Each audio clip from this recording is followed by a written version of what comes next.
కీర్తనలు 81 అధ్యాయం. మనకు బలమైయున్న దేవునికి ఆనందగానము చేయుడి. యాకోబు దేవుని బట్టి ఉత్సాహధ్వని చేయుడి.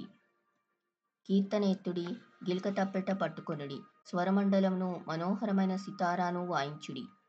అమావాస్య నాడు కొమ్ము ఊదుడి. మనం పండగ ఆచరించు దినమగు పున్నమ నాడు కొమ్ము ఊదుడి. అది ఇశ్రాయేలులకు కట్టడ, యాకోబు దేవుడు నిర్ణయించిన చట్టము. ఆయన ఐగుప్తు దేశ సంచారం చేసినప్పుడు యోసేపు సంతతికి సాక్ష్యముగా దాన్ని నియమించెను. అక్కడ నేనెరగని భాష వింటిని.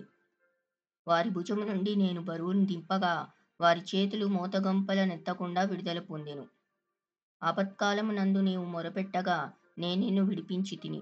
ఉరుము తాగు చోటులో నుండి నీకు ఉత్తరమిచ్చి తిని. మెరీబా జలముల యొద్ద నిన్ను శోధించి తిని.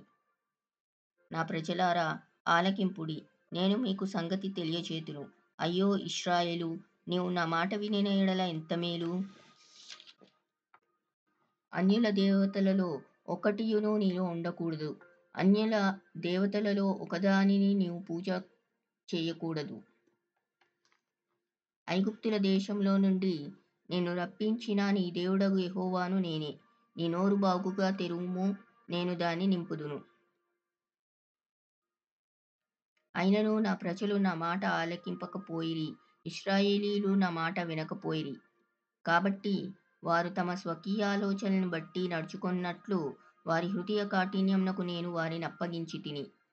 అయ్యో, నా ప్రజలు నా మాట వినిన ఎడల, ఇశ్రాయేలు నా మార్గములను అనుసరించిన ఎడల ఎంత మేలు. అప్పుడు నేను వేగిరమై వారి శత్రువులను అణగదొక్కుదును, వారి విరోధులను కొట్టుదును. యెహోవాను ద్వేషించు వారు వారికి లొంగుదురు, వారి కాలము శాశ్వతంగా నుండు.